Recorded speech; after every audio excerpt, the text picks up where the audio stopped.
words cut through the February morning air at Teterboro Airport like a blade through expensive fabric, sharp enough that every ground crew member within 50 feet stopped mid-task and turned their heads toward the pristine white Gulfstream G700 sitting on the tarmac.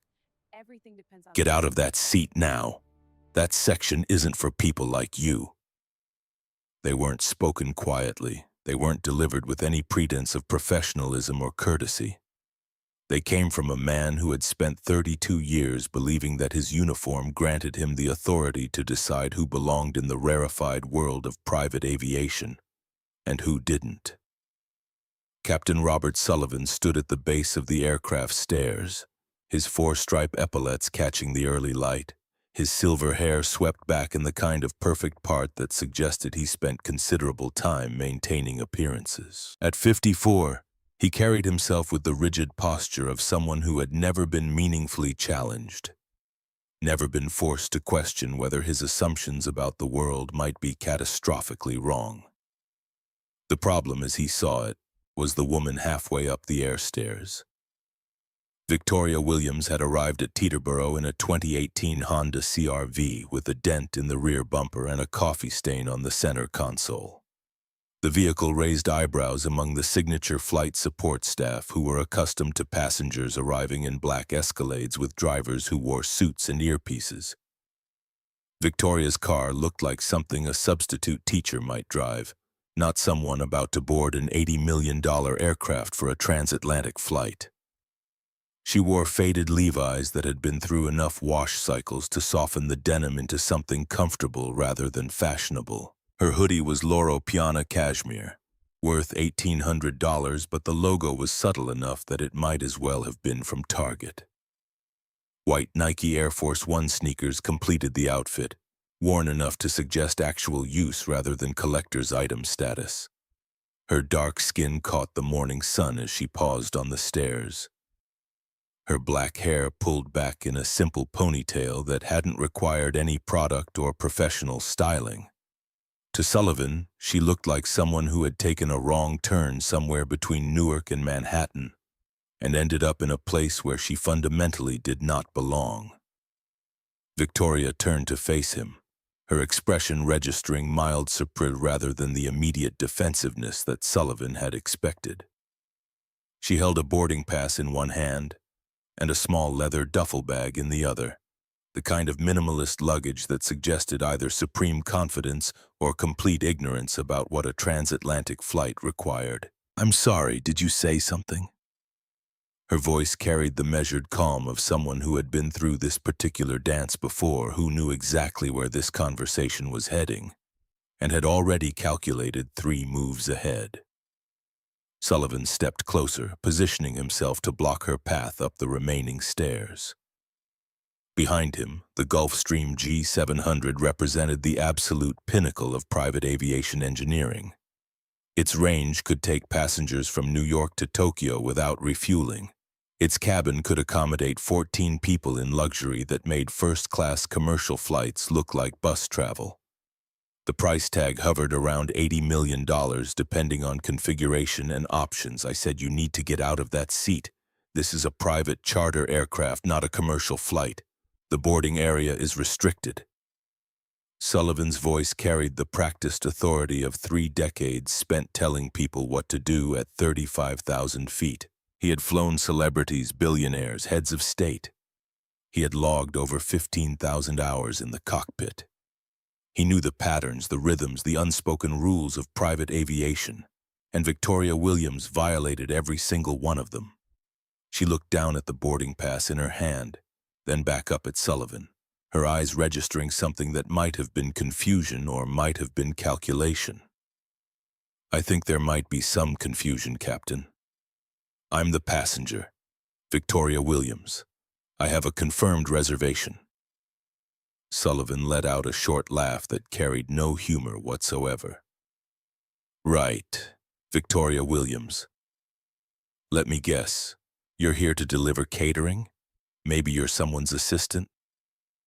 Because I can tell you right now, passengers on this aircraft don't show up looking like they just finished a workout at Planet Fitness." From his position near the aircraft's cargo hold, Jamal Patterson felt his stomach drop in a way that had nothing to do with the breakfast burrito he'd eaten an hour earlier. Jamal was 34 years old, a former Marine who had served 2 tours in Afghanistan before finding work at Teterboro as a ground crew supervisor. He had seen combat. He had seen death. He had seen enough ugliness in the world that very little surprised him anymore. But something about this interaction felt different, felt dangerous. Jamal pulled out his phone and opened his social media app where he had built a modest following of 2,000 people who enjoyed his behind-the-scenes glimpses of private aviation. He often live-streamed during interesting aircraft arrivals or departures, offering commentary about the machines themselves, the celebrities who occasionally passed through, the mechanics of moving multi-million-dollar equipment around a busy airport. This felt like something bigger than a celebrity sighting. "Y'all are not going to believe what's happening right now at Teterboro. We got a situation developing here and it ain't good." Jamal angled his phone to capture Sullivan blocking the stairs while Victoria stood frozen halfway up, her boarding pass still visible in her hand. Victoria maintained her composure even as something flickered behind her eyes that suggested she was doing rapid calculations about how to handle a situation that was spiraling away from professional courtesy and towards something much uglier. "Captain, I understand there might be some confusion about my appearance, but I assure you I'm the passenger listed on your manifest. My company booked this flight through Executive Charter Solutions." Sullivan's jaw tightened at the mention of her having a company, as though the very suggestion was offensive to the natural order of things. "Your company? What company would that be? And I'm going to need to see some identification before you take another step toward my aircraft." The emphasis on the word "my" was deliberate and sharp, a verbal claim of ownership that had nothing to do with who actually owned the tail number N52VW. Sullivan had been flying private charters for over 2 decades. He had developed very specific ideas about what his passengers should look like during that time. They should arrive in expensive cars driven by chauffeurs who maintained respectful silence. They should wear clothes that cost more than most people's monthly salary. They should carry themselves with the unmistakable air of people who were accustomed to being served rather than serving others, who had never in their lives been asked to justify their presence in any space they chose to occupy. Victoria Williams in her sneakers and hoodie fit exactly none of those criteria. Of course, she reached into her pocket and pulled out a driver's license and a black American Express Centurion card, the weight of which immediately identified it as genuine to anyone who knew what to look for. "Here's my identification and my payment card." Sullivan took the items and examined them with exaggerated skepticism, holding them up to the light as though checking for forgeries. The name on both documents clearly read Victoria Williams, and the Centurion card's distinctive black titanium construction was unmistakable. A card like that required either a net worth in excess of $10 million or annual spending that reached well into 6 figures. The invitation-only nature of Centurion membership meant you couldn't simply apply for one. American Express had to decide you were worthy. But instead of apologizing or acknowledging his error, Sullivan doubled down with the instinct of a man who had spent 3 decades never being wrong about anything that mattered. These could be anybody's. Do you know how many people try to use stolen or borrowed cards to book flights they can't afford? I've seen it all, lady. Corporate credit card theft, identity fraud, you name it. Jamal's livestream viewer count had jumped from 2,000 to 5,000 in the span of 2 minutes as word spread through aviation enthusiast groups and social media networks. The comments were coming in faster than he could read them. "This is insane. Someone needs to stop this. This is straight-up discrimination. What airline is this? Get this pilot's name." "Folks, this is getting bad," Jamal whispered into his phone, careful to keep his voice low enough that Sullivan wouldn't hear him from 50 feet away. "This pilot is going full racist on this lady and she's just trying to get on her flight." Emma Sullivan appeared at the top of the air stairs, drawn by the commotion. At 38, Lindsay Beaumont had worked in private aviation for over a decade. She had flown with Sullivan for the past 3 years, watching him treat passengers with varying degrees of respect, depending on their perceived wealth and status. She had seen him fawn over hedge fund managers while treating their assistants like furniture. She had watched him make assumptions about passengers based on everything from their accents to their luggage to the cars they arrived in. But she had never seen him be this openly hostile to someone who was clearly a legitimate passenger with proper documentation. "Captain Sullivan, is everything all right? We're scheduled for departure in 15 minutes. Her voice carried the tight anxiety of someone who could feel a situation spinning out of control but didn't have the authority or the courage to intervene. Sullivan turned toward her, his face flushed with irritation. "Everything is fine, Lindsay. I'm just dealing with someone who seems to have gotten confused about which aircraft they're supposed to be boarding." Victoria looked up at Lindsay and offered a tired but genuine smile that suggested this was far from the first time she'd been forced to prove she belonged somewhere. "Good morning. I'm Victoria Williams. I believe you should have me on your passenger manifest for the flight to London." Lindsay's eyes widened slightly as recognition dawned. She had indeed seen the name V. Williams on the passenger list, along with a note that the booking had been made through a high-end charter broker and carried a VIP handling designation. The passenger was listed as traveling alone with special dietary preferences that suggested someone accustomed to luxury travel and willing to pay premium prices for accommodation. "Yes, ma'am." "V. Williams, we've been expecting you. Please come aboard." Lindsay's professional training kicked in automatically, overriding the awkwardness of the situation with the muscle memory of customer service. Sullivan spun around, his face darkening with anger. "Lindsay, get back inside the aircraft. I'm handling this. But Captain, she's clearly—" "I said get back inside!" Sullivan's voice rose to a shout that carried across the tarmac, startling a group of maintenance workers who had been refueling a Citation X 2 parking spots over. "When I need your opinion about passenger verification, I'll ask for it."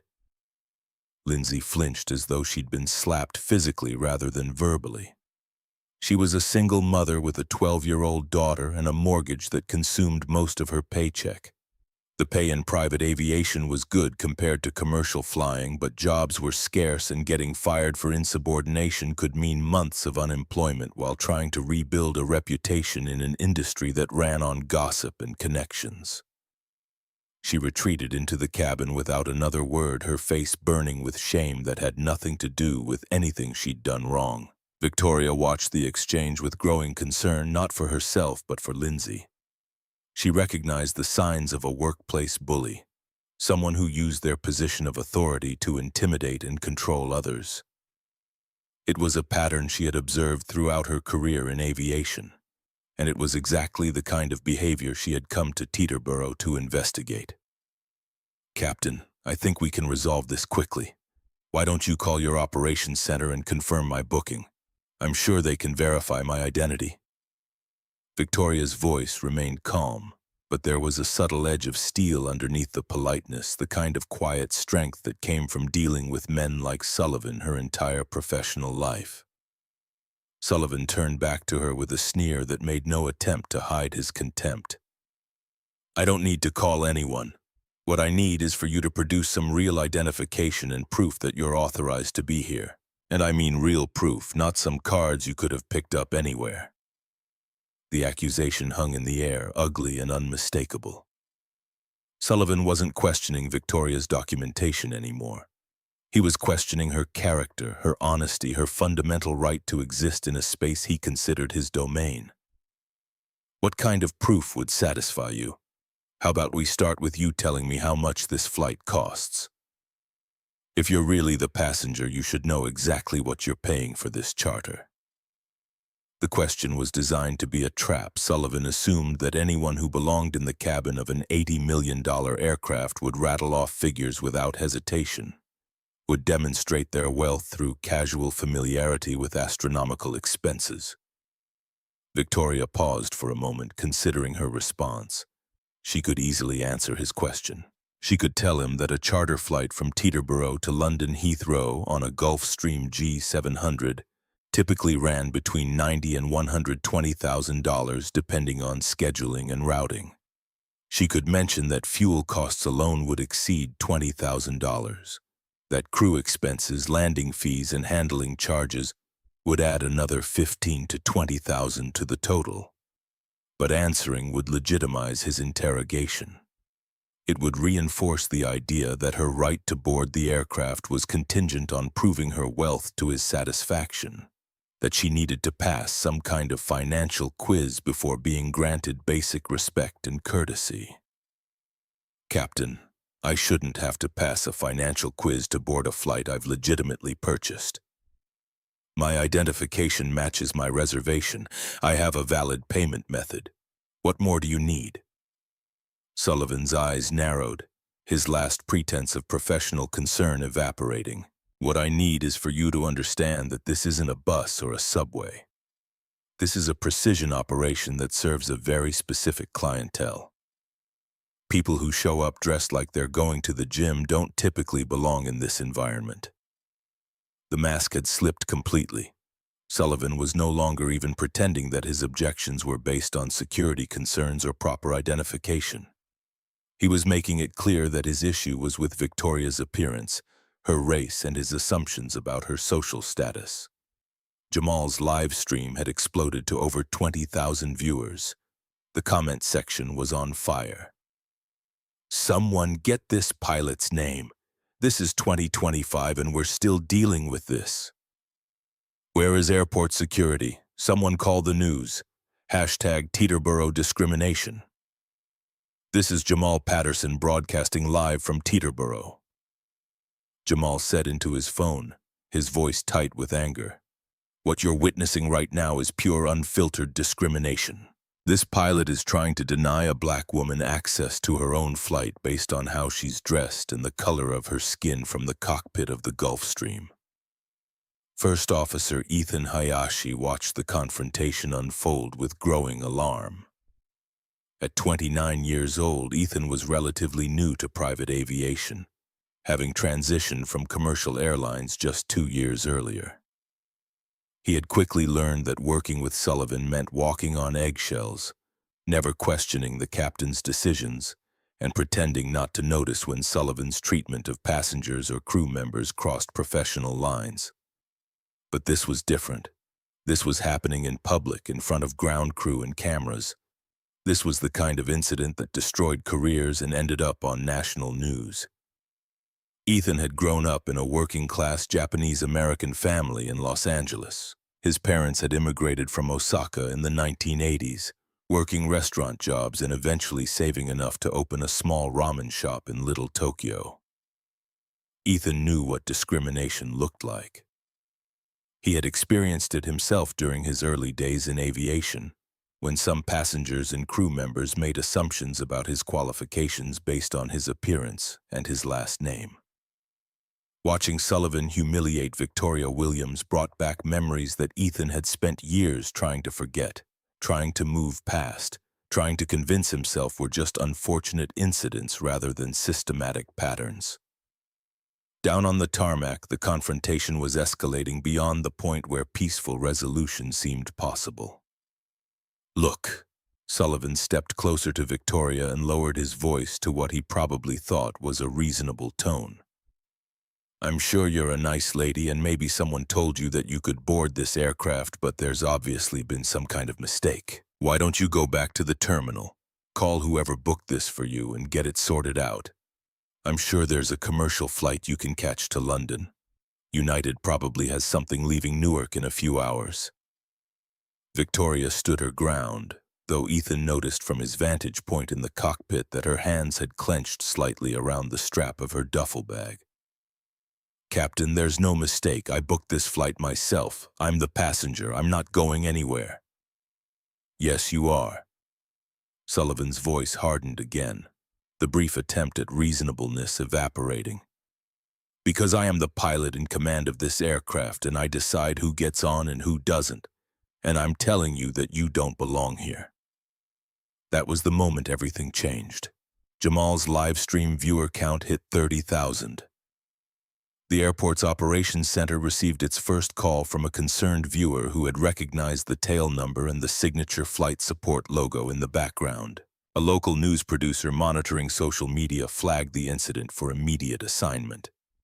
And Victoria Williams made a decision that would alter the trajectory of everyone involved in ways they couldn't begin to imagine. Instead of arguing further, instead of demanding to speak to a supervisor, instead of threatening legal action, Victoria simply nodded. "I understand your position, Captain. You're making it very clear." She turned and began walking back toward the terminal, her sneakers quiet on the tarmac. Sullivan watched her go with obvious satisfaction, turning to Jamal and the other ground crew members who had gathered to watch the spectacle. "Next time, maybe check with passengers before they get all the way to the aircraft. Save everyone some time." He delivered the words loudly enough that they carried across the open space, a public declaration of victory over someone he had decided didn't deserve basic courtesy or respect. But Victoria Williams wasn't walking toward the terminal to give up. She was walking toward the terminal to make a phone call that would end Robert Sullivan's career in private aviation forever. She was walking toward the terminal because she had just confirmed everything she had suspected for the past 3 months. Everything she had come to Teterboro specifically to document and expose. As she pulled out her phone and dialed a number she had memorized years ago, Jamal continued his live stream commentary. "Folks, I don't know who this lady is, but she just got humiliated by this pilot for no reason other than the color of her skin and the clothes she's wearing. This is exactly the kind of thing that needs to be called out and stopped. If you're watching this, share it. Make sure people see what happened here today." The hashtag Teterboro discrimination was now trending in 3 states, and the story was about to become much bigger than anyone at the airport could have imagined, because Victoria Williams wasn't just any passenger. She was the owner of the aircraft that Sullivan was so zealously guarding. She was the employer of the crew who had just participated in her humiliation. She was the person who signed the paychecks that kept Sullivan and Lindsay and every other employee of Carter Aviation Holdings employed. And she was about to demonstrate that respect shouldn't be contingent on appearance, that assumptions about someone's worth could be catastrophically expensive mistakes, and that 3 decades of unchecked prejudice could be destroyed in a single morning. Victoria reached the signature flight support terminal and found a quiet corner near the floor-to-ceiling windows that offered a view of the tarmac. She could see Sullivan at the base of the air stairs, still talking to ground crew, still basking in what he thought was a successful defense of his aircraft against an interloper. She dialed the direct number for Preston Hartford, her director of flight operations. Preston had been with the company for 8 years, rising from a line pilot to management through a combination of technical competence and political savvy. He was one of the few people who knew about Victoria's undercover operation. One of the few people who understood that this morning's confrontation wasn't an accident or a mistake, but a carefully designed test. "Preston, it's Victoria." The silence on the other end of the line lasted exactly 2 seconds before Preston's voice came back, tight with alarm. "Ms. Williams, where are you? Sullivan just called saying there was an issue with—" "Preston, I'm at Teterboro. I'm in the terminal. I was just forcibly denied boarding on tail number N52VW by Captain Sullivan. He decided I didn't belong on my own aircraft." Another silence, this one longer and heavier. "Oh my God. Ms. Williams, I'm so sorry. I'll call him right now and—" "Don't call him yet. I want you to do exactly what I tell you. Are you ready?" Preston's voice dropped to something close to a whisper. "Yes, ma'am. What do you need?" "I need you to ground N52VW immediately. I need you to recall the aircraft to parking. I need you to make sure that Captain Sullivan understands that his departure clearance has been revoked." Preston hesitated for just a moment, the magnitude of the order settling over him. Ms. Williams, if we ground the aircraft without proper cause, we could face FAA questions about Preston. Ground the plane. Now. The steel in her voice left no room for negotiation or professional hedging. Yes, ma'am, right away. Victoria ended the call and immediately placed a second one, this time to Marcus Delaney, her personal attorney who kept offices in Manhattan and maintained a retainer specifically for situations that required immediate legal intervention. Marcus, I need you at Teterboro Airport. Signature flight support. Bring cameras and recording equipment. I was just discriminated against and I need it documented. Marcus had worked with Victoria long enough to know that when she used that particular tone, questions could wait until later. I'll be there in 30 minutes. Don't speak to anyone else until I arrive. Victoria's third call went to Dr. Yvonne Adeleke, a member of Carter Aviation Holdings' board of directors and one of the few people who had supported Victoria's decision to go undercover in her own company. Yvonne, it happened, exactly as I predicted. Sullivan took the bait completely. Yvonne's response was immediate and decisive. I'm on my way. We'll need to document everything for the board meeting. This is going to get very complicated very quickly. Victoria ended the call and allowed herself a moment of reflection. 3 months ago, she had been sitting in her corner office on the 52nd floor of a Manhattan skyscraper reviewing quarterly reports for Carter Aviation Holdings, when her assistant had knocked on her door with an expression of barely contained frustration. Ms. Williams, I think you need to see something. What Victoria saw were screenshots from social media, anonymous posts on aviation forums, and a particularly detailed Reddit thread titled, "Discrimination in Private Aviation, Why I'll Never Fly Charter Again." The thread contained dozens of accounts from passengers who had been treated poorly by charter crews, with a disturbing pattern emerging around race, gender, and perceived social status. Several of the stories specifically mentioned crew members working for Rodriguez Aviation Holdings. Victoria had built her company from nothing 22 years earlier. She had been a commercial pilot for a regional airline, one of the few black women in an industry that was overwhelmingly white and male. She had experienced discrimination firsthand, from passengers who demanded to speak to a real pilot before takeoff to crew schedulers who seemed to find excuses to keep her on less desirable routes.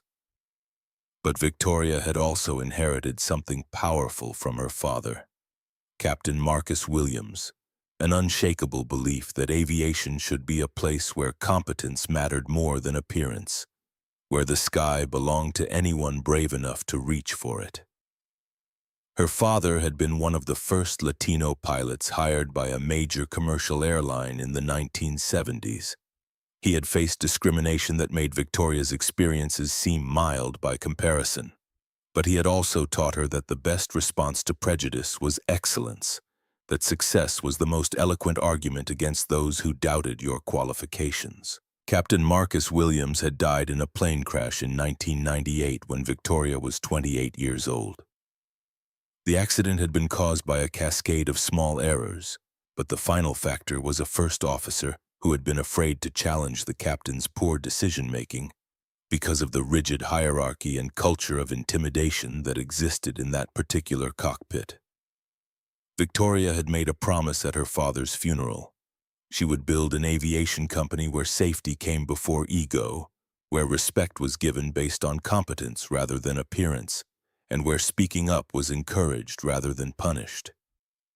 Carter Aviation Holdings had grown from a single King Air turboprop that Victoria flew herself to a fleet of 15 aircraft ranging from light jets to the flagship Gulfstream G700 that Sullivan was now guarding so jealously. The company had made Victoria wealthy beyond her childhood dreams, with a net worth that fluctuated around $2.4 billion depending on market conditions.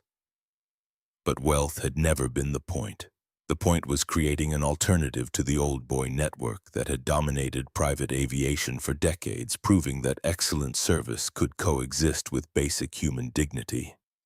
The Reddit thread and social media posts had suggested that Victoria was failing in that mission.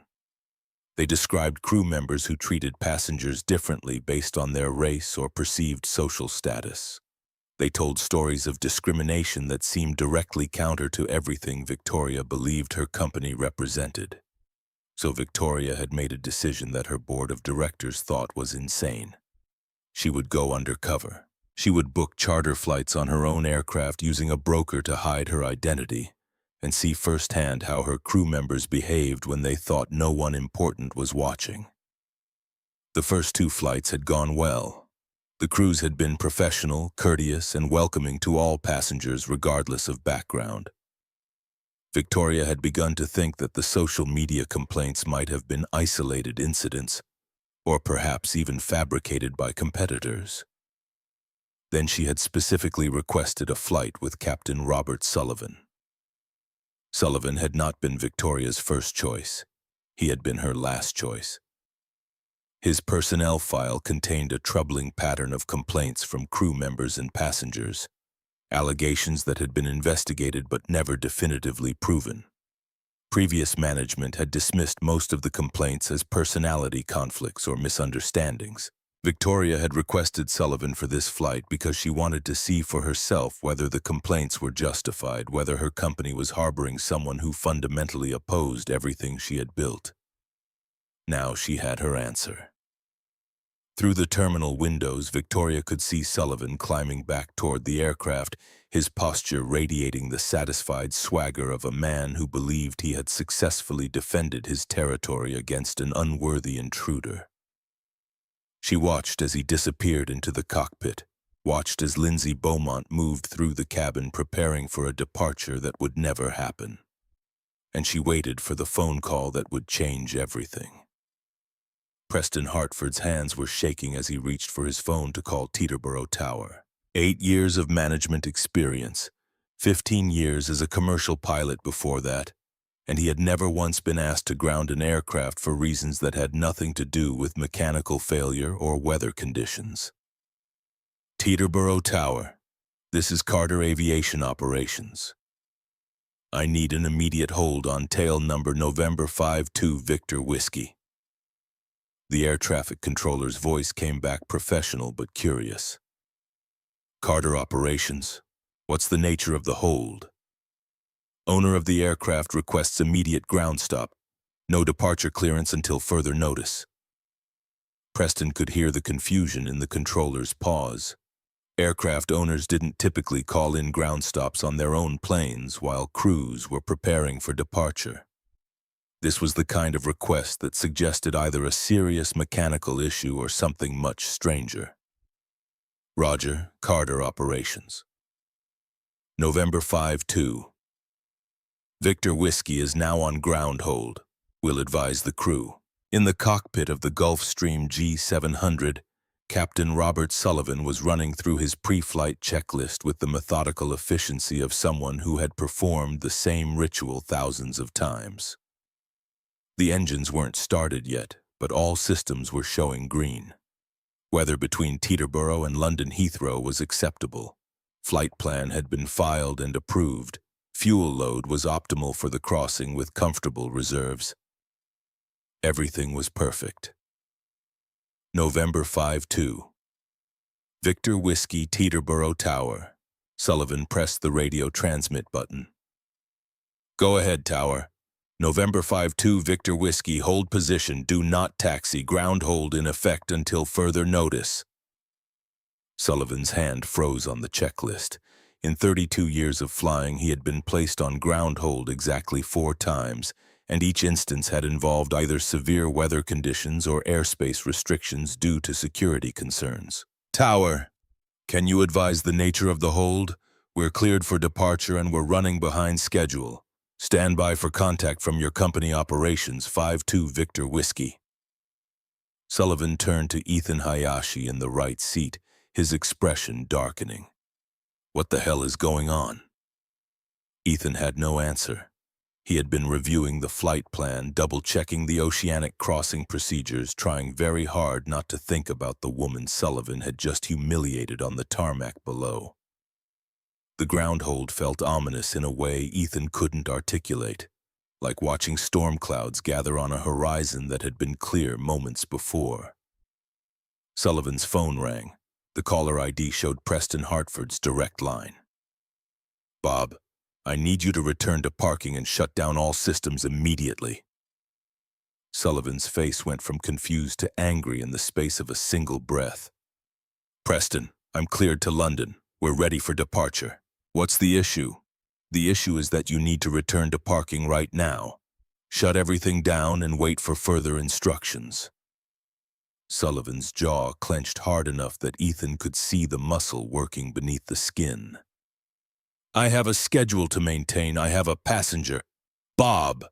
Preston's voice cut through with uncharacteristic sharpness. "Do you know who you just had removed from that aircraft?" Sullivan felt the first cold finger of doubt trace down his spine, but his pride wouldn't let him back down. Some woman trying to scam a free flight. Security handled it appropriately. The silence on the other end of the line lasted exactly 3 seconds, but it felt like 3 hours. "Bob, that was Victoria Williams. She owns the aircraft you're sitting in. She owns the company you work for. She signs your paychecks. You just assaulted your boss." The words hit Sullivan like a physical blow. His vision actually narrowed at the edges. Tunnel vision brought on by the sudden spike in blood pressure as his brain tried to process information that contradicted everything he thought he knew about the world. That's not possible. The booking came through a broker. There was no indication.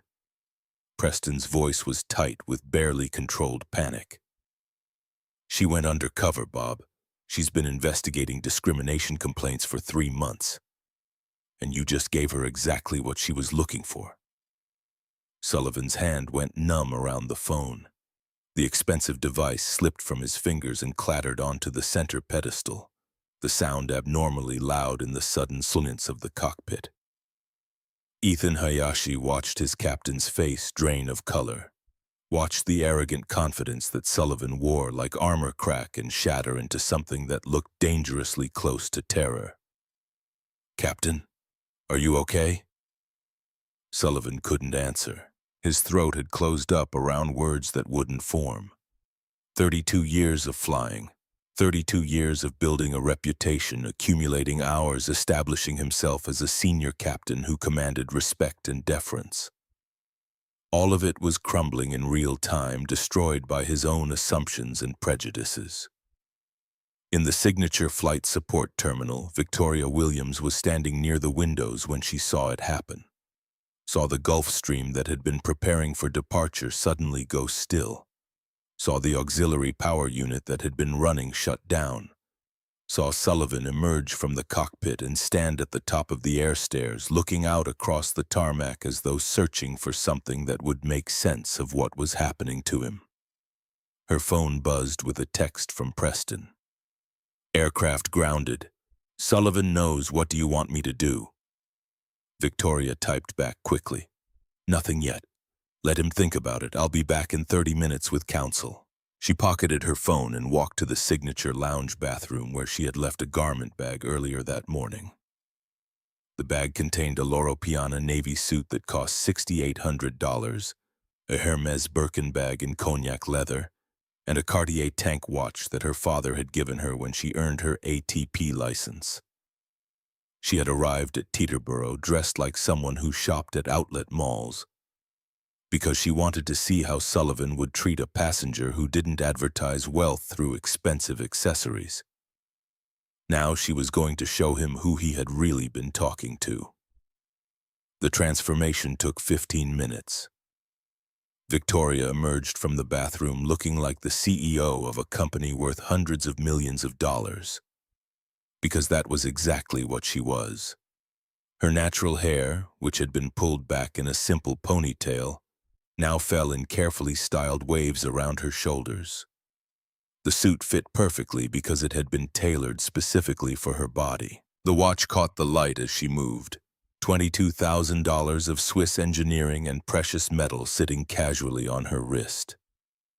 She looked like power. She looked like wealth, She looked like someone who absolutely belonged in the cabin of an $80 million aircraft.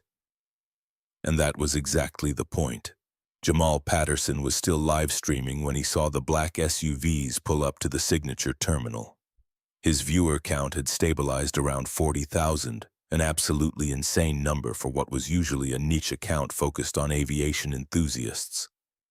The comments were still pouring in, a mix of outrage at Sullivan's behavior and speculation about what would happen next. "Y'all, something's happening. Black SUVs just pulled up.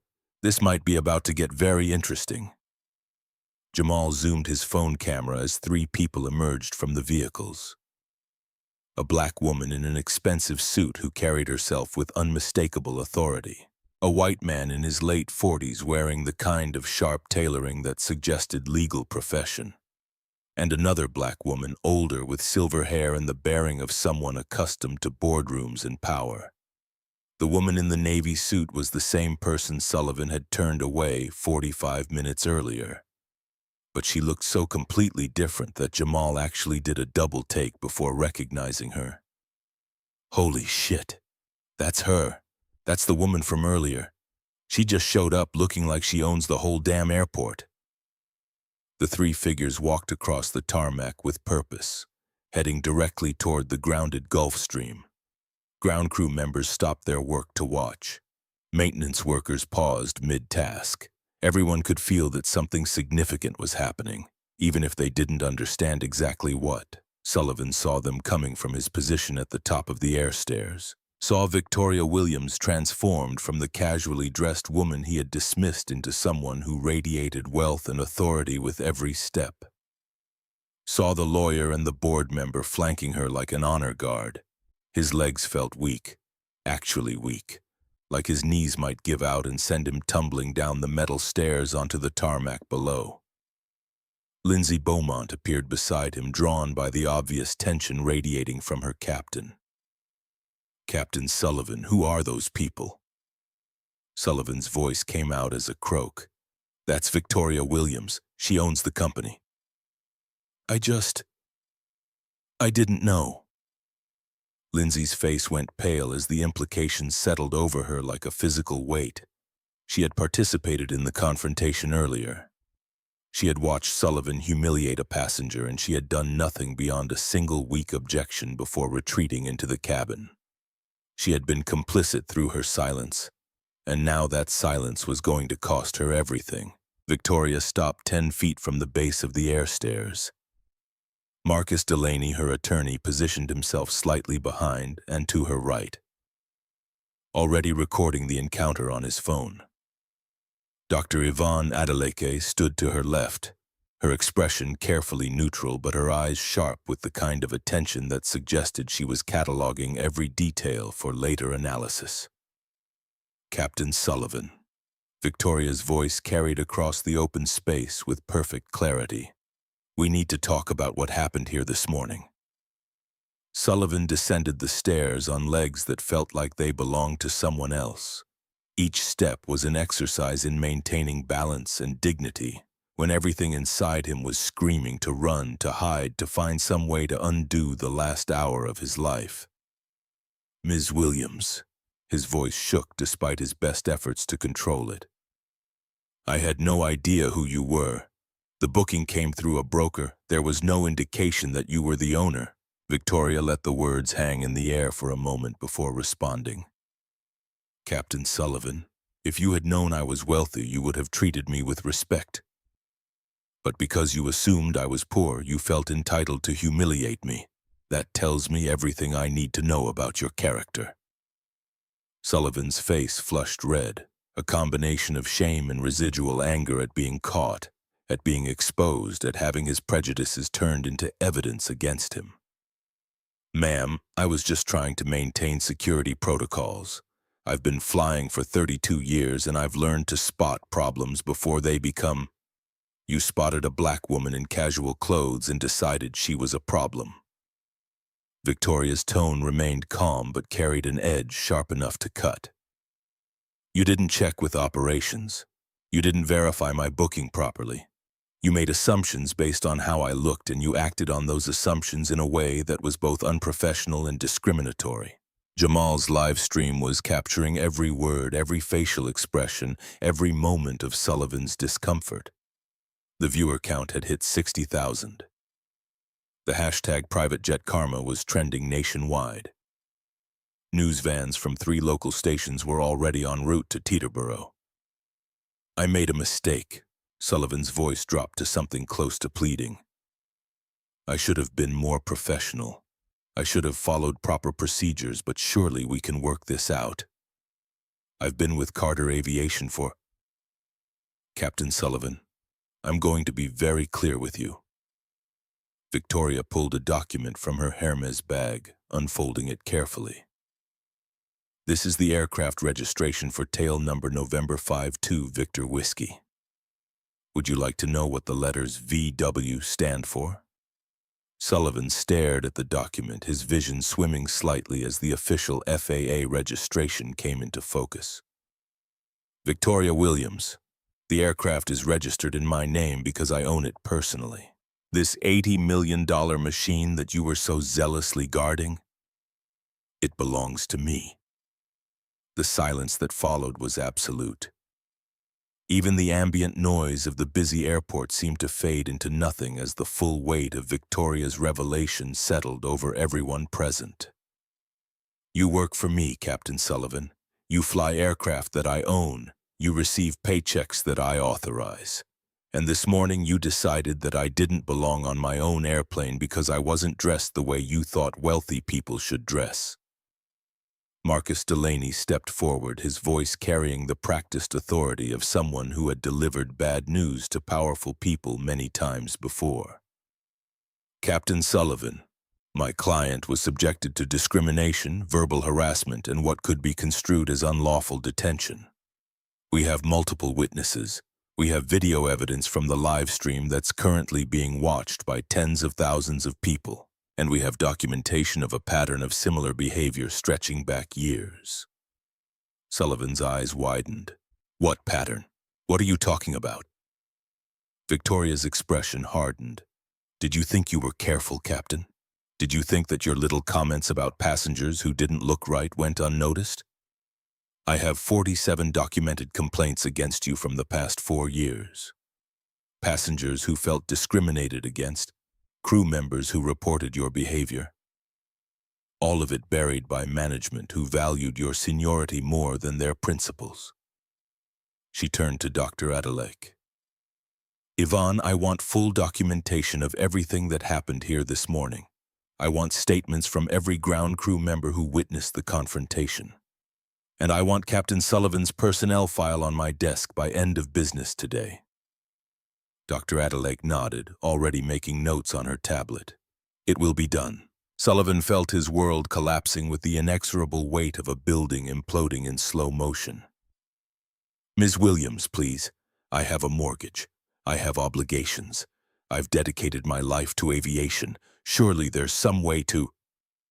You dedicated your life to aviation while making others feel like they didn't belong in it.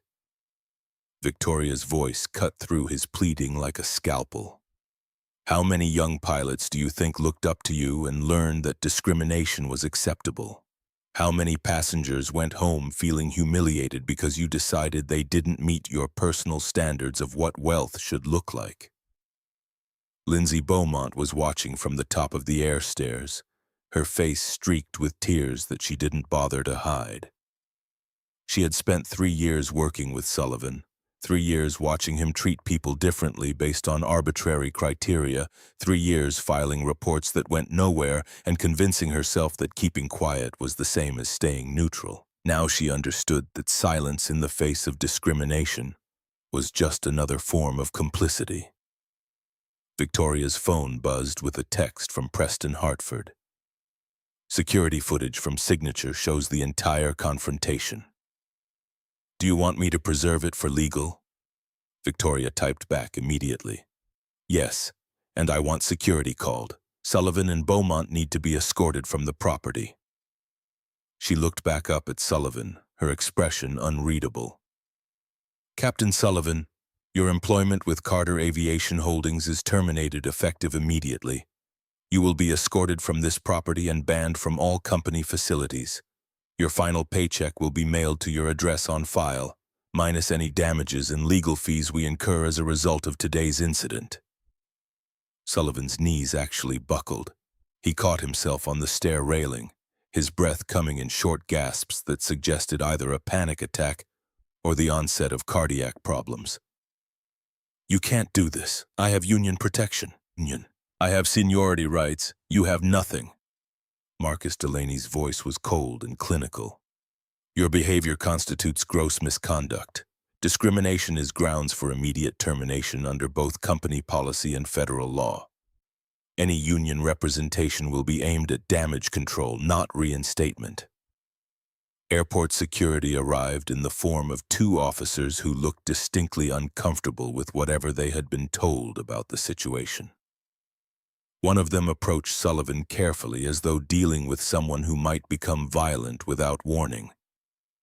"Sir, we need you to come with us." Sullivan looked at Victoria one last time, searching her face for any sign of mercy or second chances. He found none. Victoria had not built a $2.4 billion company by being soft. She had built it by making difficult decisions under pressure, by holding people accountable for their actions, by refusing to compromise on principles even when it would have been easier to look the other way. Captain Sullivan made his choice this morning.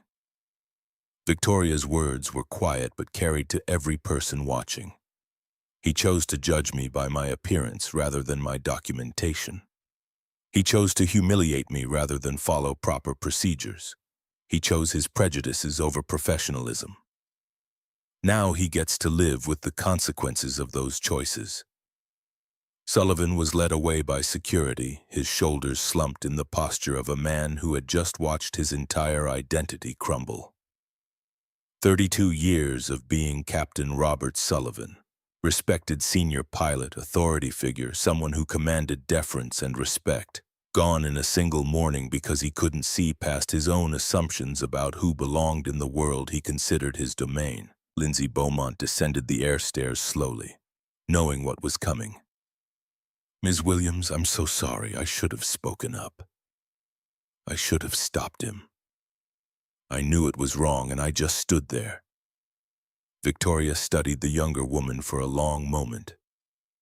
"Lindsay, you're not fired, but you're suspended without pay pending a full investigation into your role in this incident. You'll be required to complete bias training and diversity education before you're eligible for reinstatement.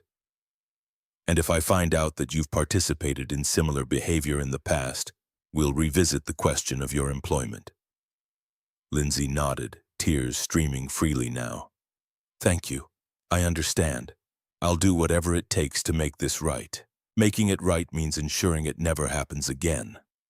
Victoria's tone softened slightly. "It means speaking up the next time you see discrimination, even when it's difficult or dangerous. It means using your position to protect people rather than looking away when they're being harmed." Victoria turned to address the growing crowd of ground crew members and maintenance workers who had gathered to watch the confrontation. "I want everyone here to understand something very important. This incident isn't about one pilot or one flight attendant. It's about a culture that allowed discrimination to flourish because it was easier to ignore complaints than to address them. That culture ends today." Her voice carried across the tarmac with the kind of authority that came from years of leadership and decision-making under pressure. Carter Aviation Holdings was built on the principle that everyone deserves to be treated with dignity and respect regardless of their appearance or background. For too long, we've failed to live up to that principle. Starting today, we're going to do better. Jamal's live stream had hit 85,000 viewers. The video of Sullivan being led away by security was already being clipped and shared across every social media platform. News helicopters were circling overhead, capturing aerial footage of the scene. Victoria boarded the Gulfstream G700 and walked to Seat 1A, the owner's seat that Sullivan had tried so hard to deny her. She sat down and pulled out her phone, already composing the email that would trigger a comprehensive investigation into every complaint that had been filed against Carter Aviation crew members over the past 5 years. Ethan Hayashi appeared in the cockpit doorway, his expression somewhere between relief and guilt. "Ms. Williams, I want to apologize for not intervening earlier. I knew what Captain Sullivan was doing was wrong, and I should have spoken up." Victoria looked at the young first officer and saw something she recognized from her own early days in aviation: the fear of challenging authority, the instinct to preserve your own position rather than risk everything for principle. The slow erosion of integrity that happened when you convinced yourself that staying silent was somehow neutral. "Ethan, you're not responsible for Sullivan's behavior, but you are responsible for your own choices. Today you chose silence when you could have chosen courage. The question is what you'll choose next time." Ethan nodded, his throat tight with emotions he didn't have words for. "Next time I'll do better. I promise you that." Victoria's expression softened marginally. "I'm making you acting captain for the London flight. Consider it a test of whether you can lead without intimidation, whether you can create a cockpit culture where people feel safe speaking up about problems. Show me that you learned something from watching Sullivan destroy his career this morning." Ethan's eyes widened. "Ms. Williams, Thank you.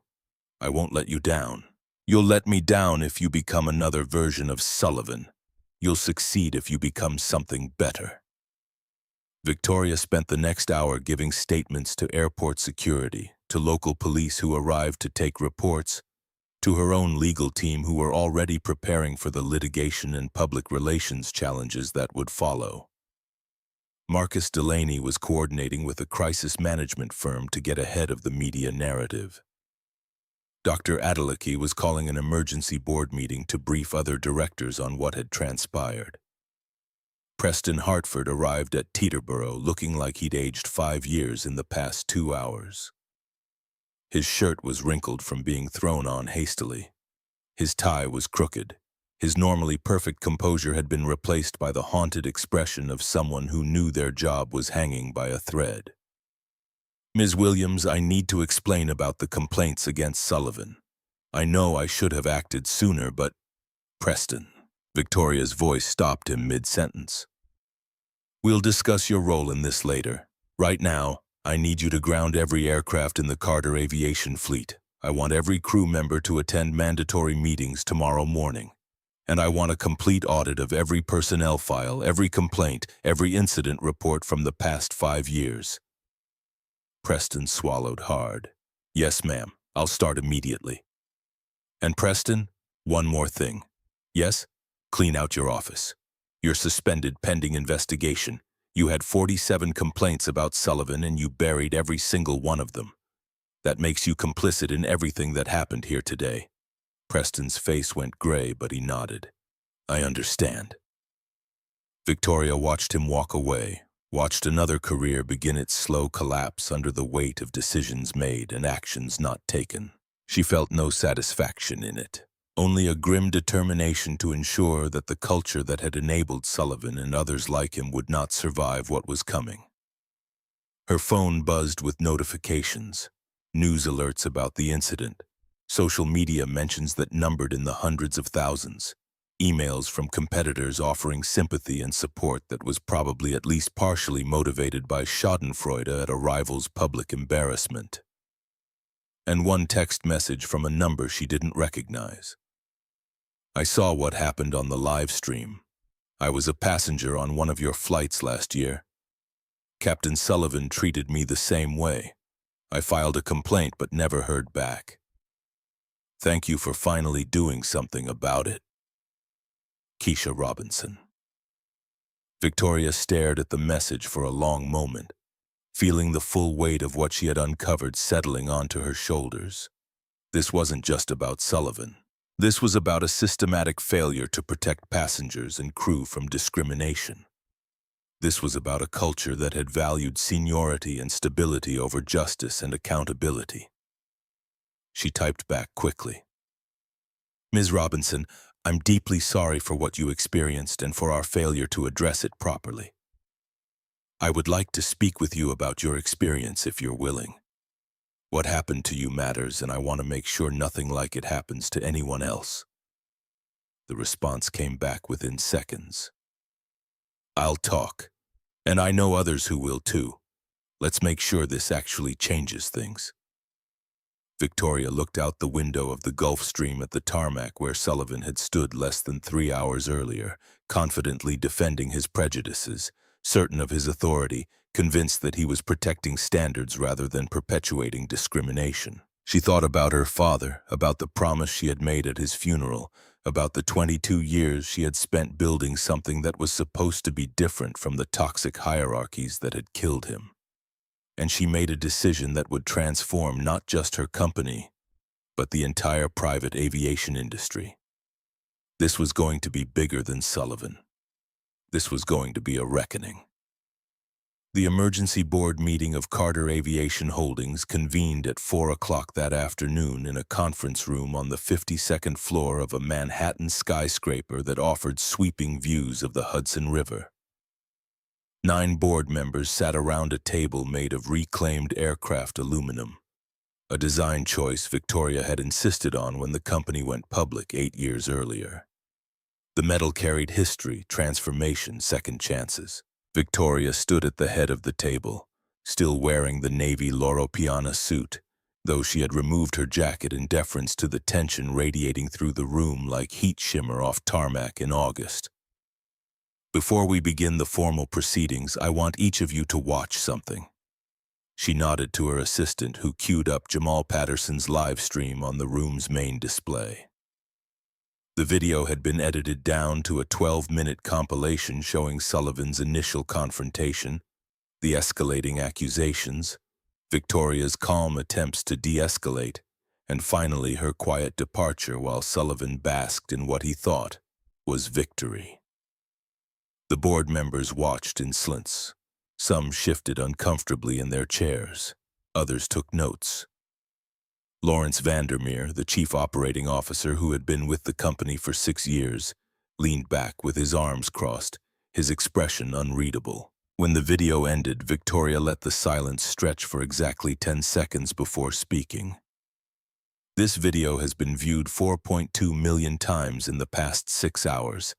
It's trending on every major social media platform.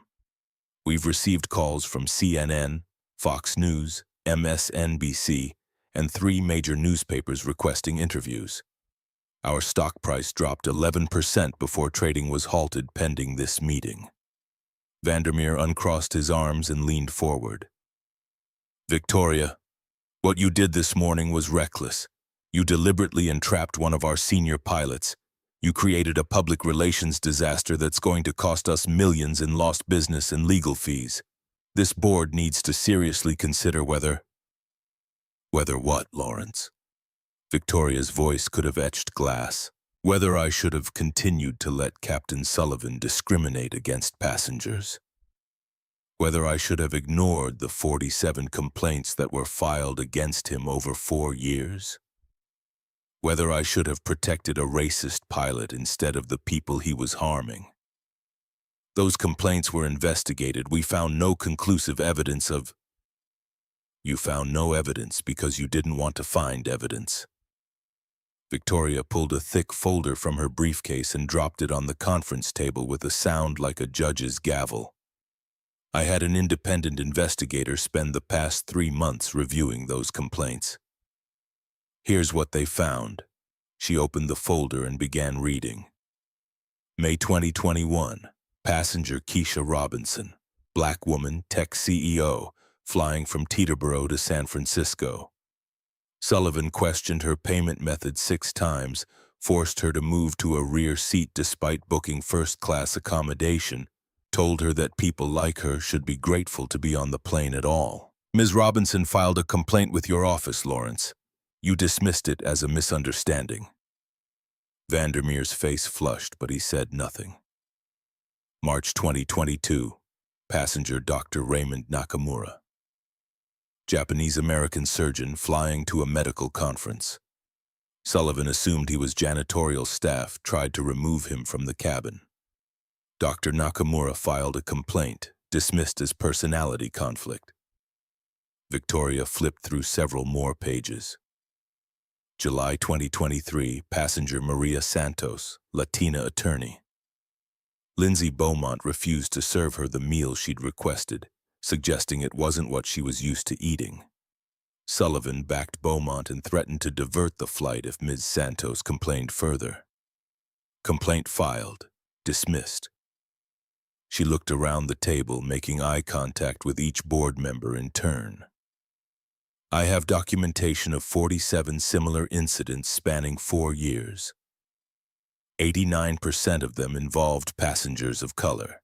Every single complaint was filed with management. Every single one was dismissed or minimized. And the reason they were dismissed is sitting right here at this table. Dr. Yvonne Adeleke, who had been silent until now, cleared her throat. Victoria shared her concerns about systemic discrimination with me 3 months ago. I supported her decision to investigate because the pattern she described was consistent with broader problems in the aviation industry. What happened this morning wasn't entrapment, it was documentation. Vandermeer's jaw tightened. Documentation that's going to destroy our reputation and drive away clients. Do you have any idea how many high-net-worth individuals are going to think twice before booking with us now? We cater to people who value discretion and privacy, not social media spectacles. We cater to people who value discrimination, you mean? Victoria's voice dropped to something dangerously quiet. We cater to people who want to fly in environments where they don't have to see passengers who don't look like them.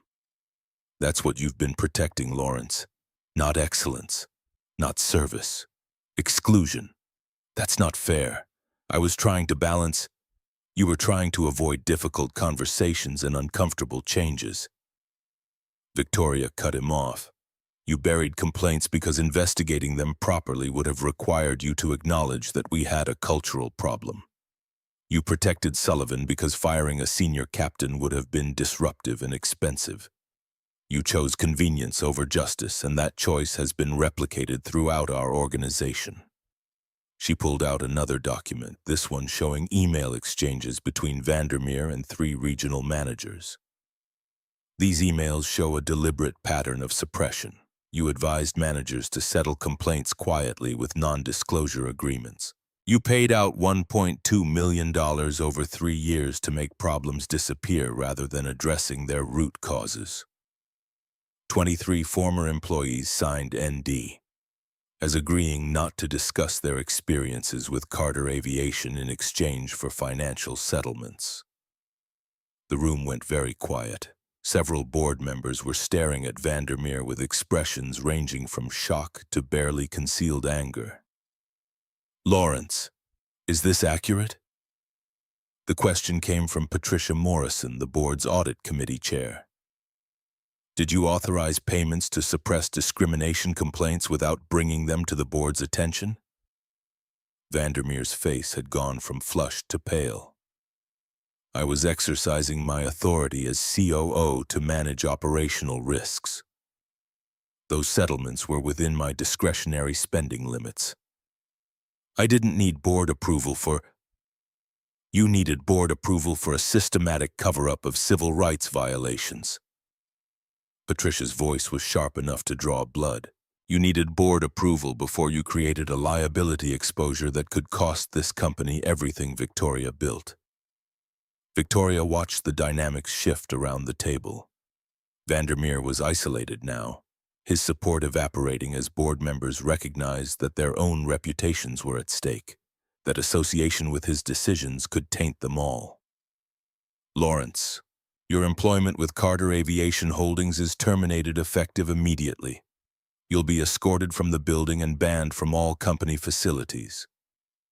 We'll be conducting a full forensic audit of your decisions over the past 6 years, and if we find evidence of fraud or criminal misconduct, we'll be referring the matter to federal prosecutors. Vandermeer shot to his feet. You can't do this. I have a contract. I have protections. Your contract has a morality clause and a provision for termination due to conduct that damages the company's reputation." Victoria's tone suggested she had anticipated this objection. "You've triggered both. Security will be here in approximately 90 seconds to escort you out. I suggest you use that time to maintain whatever dignity you have left." The door opened on cue and two security officers entered, both carrying the kind of polite but unmovable demeanor that suggested they'd done this before. Vandermeer looked around the table searching for allies, finding none. "You're making a mistake, all of you. This company was built on relationships and trust, and Victoria just destroyed both in a single morning. When clients start canceling contracts and investors start pulling out, remember that I tried to warn you." He was escorted from the room without another word. Victoria waited until the door closed before continuing. "We're going to lose some clients over this. We're going to face lawsuits from passengers who were discriminated against. We're going to spend the next year rebuilding trust and demonstrating that we're serious about change. It's going to be expensive and difficult, and some of you might decide it's not worth the effort." She paused, her gaze sweeping the remaining board members. "But here's what I need you to understand. This company was founded on the principle that aviation should be a place where competence matters more than appearance, where the sky belongs to anyone brave enough to reach for it. For too long, we've failed to live up to that principle. We've allowed discrimination to flourish because confronting it was uncomfortable. That ends today." Patricia Morrison was the first to speak. "What do you need from the board?" Victoria pulled out a tablet and displayed a presentation she'd prepared during the flight from Teterboro. "First, we're implementing zero-tolerance policies for discrimination. Any crew member found to have engaged in discriminatory behavior will be terminated immediately. No exceptions for seniority or experience. Second, we're establishing an independent oversight board staffed by civil rights attorneys and aviation experts who will review all complaints and have authority to recommend terminations without management interference. Third, mandatory quarterly bias training for every employee from entry-level ground crew to senior management. Attendance is not optional. Failure to complete training results in immediate suspension. Fourth, we're reopening every discrimination complaint filed in the past 5 years and reaching out to every passenger who filed one. We're going to apologize, offer compensation, and most importantly, listen to what they experienced." The board members exchanged glances, some nodding, others looking uncomfortable with the scope of what Victoria was proposing. "How much is this going to cost?" The question came from Robert Chen, the board's finance committee chair. "Implementation costs will run approximately $8 million over the next 18 months. Settlements with past victims could reach another 15 to 20 million depending on how many cases we're dealing with. Legal fees, public relations, potential loss of business, we're looking at 30 to 40 million total." Chen's eyebrows rose, but he didn't object. "And if we don't do this, then we're liable for potentially hundreds of millions in a class action lawsuit. We lose our reputation permanently, and we prove that everything Captain Sullivan believed about this company was correct, that we value profit over people and exclusion over excellence." Victoria advanced to the next slide. "I'm also announcing the creation of the Wings of Dignity Scholarship Program. We're going to use the $15 million from civil settlements to fund full aviation scholarships for students from underrepresented communities. Tuition, flight training, housing, job placement assistance. Our goal is 127 scholarships in the first year." "Why 127 specifically?" Dr. Adeleke asked. "Because that's how much a charter flight from Teterboro to London costs. $127,000. That's what Captain Sullivan thought I couldn't afford. I want to take that number and turn it into opportunity for people who've been wounded they don't belong in aviation." The symbolism wasn't lost on anyone in the room. Victoria was taking the exact amount that had been the center of Sullivan's interrogation and transforming it into a metric of change. The board voted unanimously to approve Victoria's proposals. By 6 o'clock that evening, press releases were going out announcing the terminations, the new policies, and the scholarship program. By 7 o'clock, Victoria was giving her first interview to CNN, sitting in a studio in Midtown Manhattan while Anderson Cooper asked her questions that had been carefully negotiated in advance. Mrs. Williams, some people are saying you deliberately entrapped Captain Sullivan. How do you respond to that criticism? I created an opportunity for Captain Sullivan to demonstrate his values. He chose discrimination over professionalism. He chose assumptions over verification. He chose his prejudices over basic human decency. Those were his choices, not mine. But you went undercover in your own company. Some might say that shows a lack of trust in your employees. It shows that I'm willing to face uncomfortable truths rather than pretending problems don't exist. For 3 months, I received complaints about discrimination from passengers and crew members. Those complaints were being systematically dismissed by management.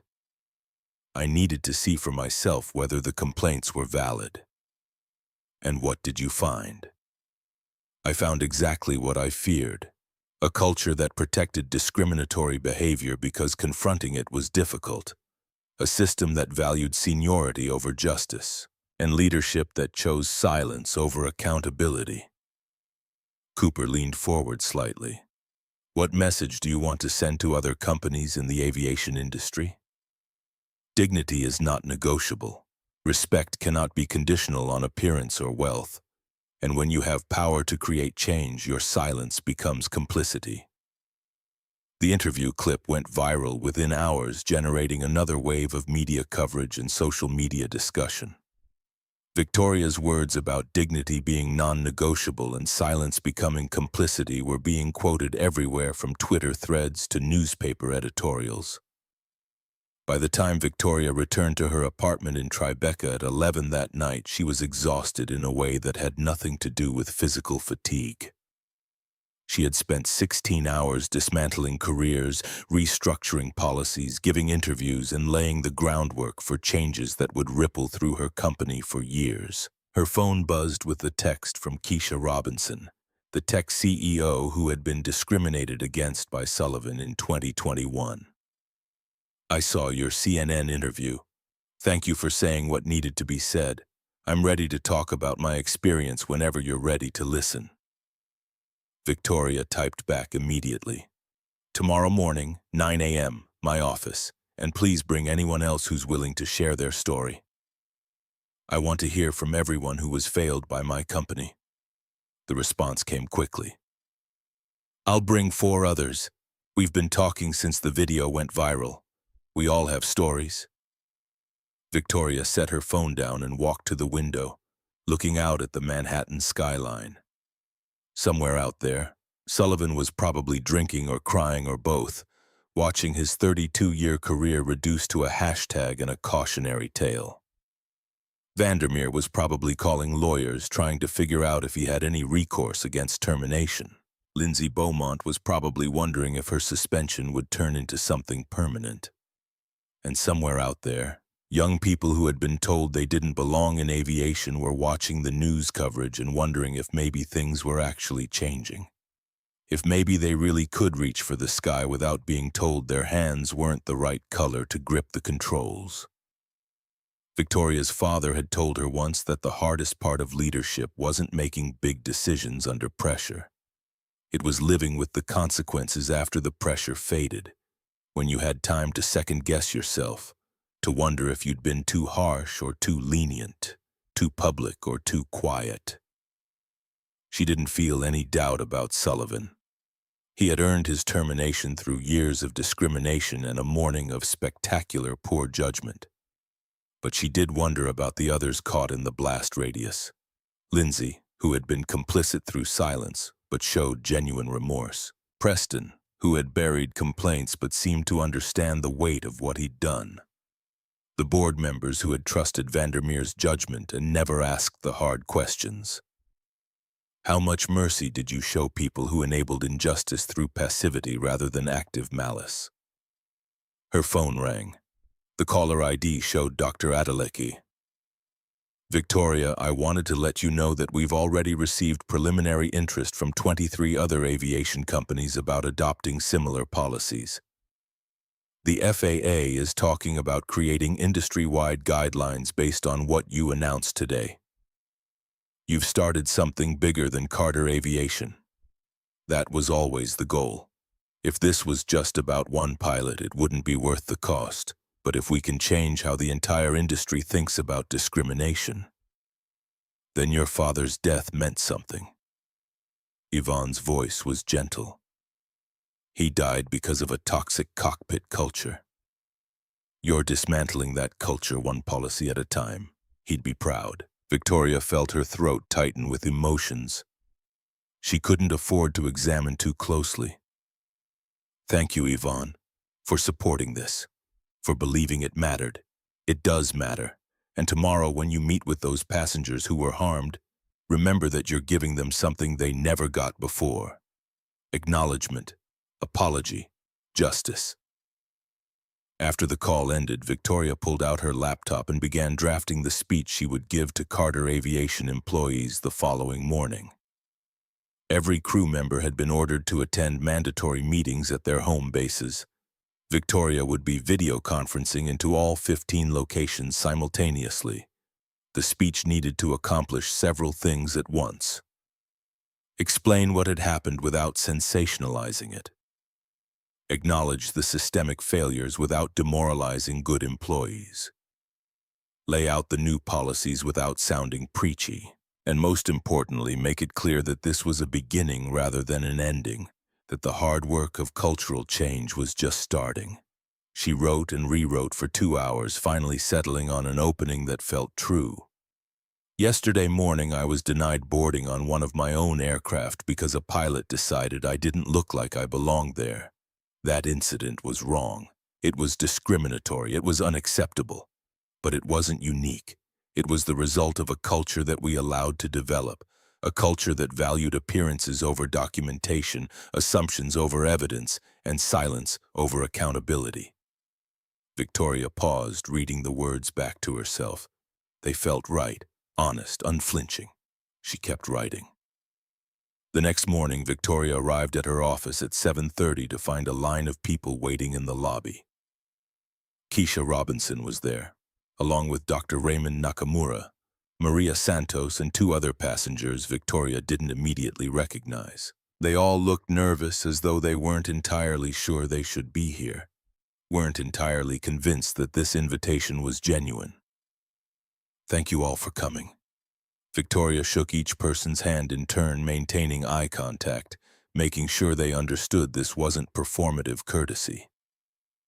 Please come up to the conference room. We have coffee, pastries, whatever you need. And we have time.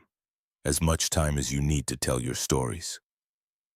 The conference room felt different with these 5 people in it, compared to how it had felt during yesterday's board meeting.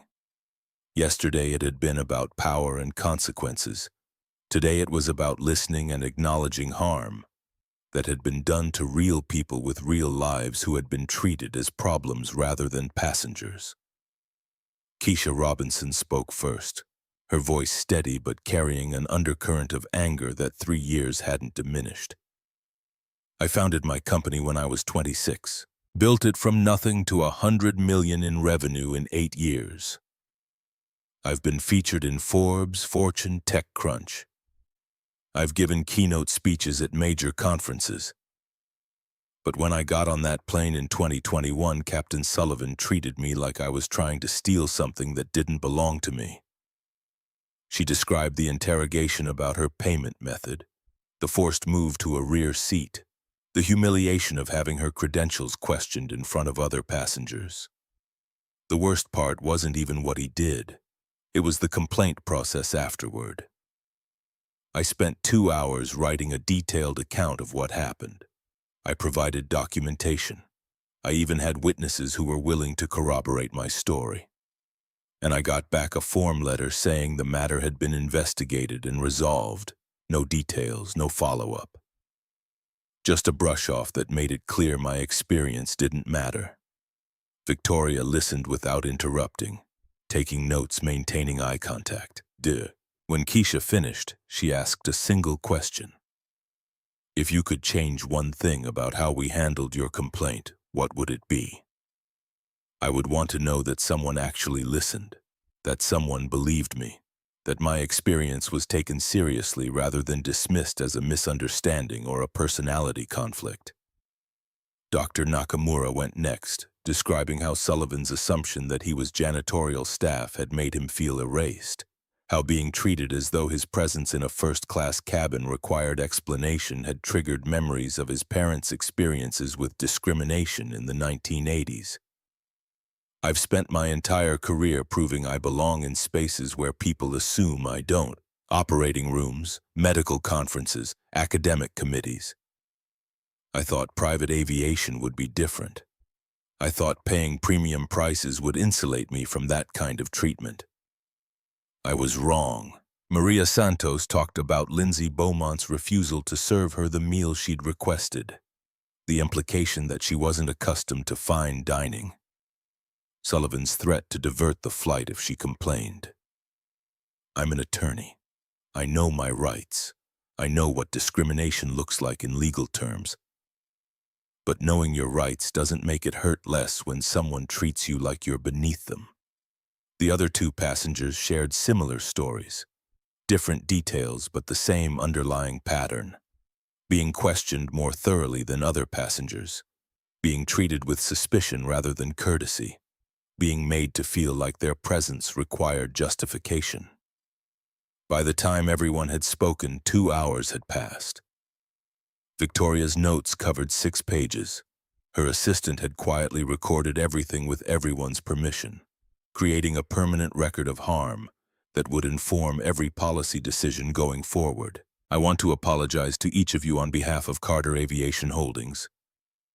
What you experienced was wrong. The way your complaints were handled was wrong, and the fact that it took a viral video to force us to confront these problems is wrong. She paused, making sure she had everyone's attention. But apologies aren't enough. Acknowledgement isn't enough. I'm asking each of you to work with us going forward, to help design the oversight system that will prevent this from happening again, to review our training materials and tell us what we're missing, to serve as consultants on the cultural changes we need to implement. Keisha leaned forward. You want us to help fix the company that discriminated against us? I want you to help fix the industry that discriminates against everyone who doesn't fit a narrow profile. This isn't just about Carter Aviation anymore. Other companies are watching what we do. The FAA is considering industry-wide guidelines. What we build here could become a model for change throughout private aviation.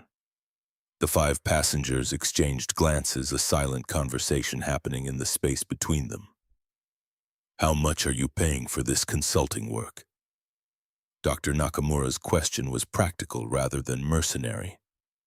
Standard consulting rate is $500 per hour. But I'm proposing double that, plus covering all expenses, plus a stake in the scholarship program so you can help decide which students receive funding. Maria Santos smiled for the first time since arriving. I think we can work with that.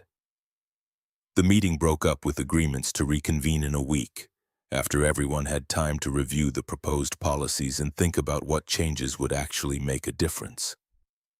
Victoria walked them to the elevator, shook hands again, promised to stay in touch. When they were gone, she returned to her office and pulled up the live stream for the employee meetings that were happening across all 15 Carter Aviation locations. Her face appeared on screens from Teterboro to Van Nuys, from Dallas to Fort Lauderdale, reaching every pilot, every flight attendant, every ground crew member simultaneously. She delivered the speech she'd written the night before, explaining what had happened, acknowledging systemic failures, laying out new policies.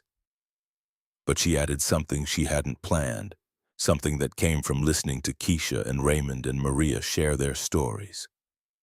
Some of you are going to think the new policies are too strict. Some of you are going to resent mandatory training or independent oversight. Some of you might decide you'd rather work somewhere that doesn't ask you to examine your assumptions and change your behavior.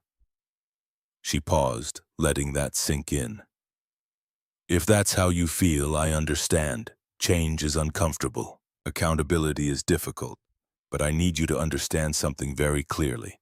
This company was built on the principle that everyone deserves dignity and respect. If you can't commit to that principle, then Carter Aviation isn't the right place for you. And I'd rather you leave now than stay and undermine everything we're trying to build. The response was mixed. Some crew members nodded in agreement. Others looked uncomfortable or angry. A few walked out of meetings, their resignations delivered through action rather than words. By the end of the day, Carter Aviation Holdings had lost 4 pilots, 3 flight attendants, and 2 regional managers who decided they couldn't work under the new policies. Victoria counted it as progress. Better to lose people who couldn't accept change than to keep them and watch them sabotage it from within.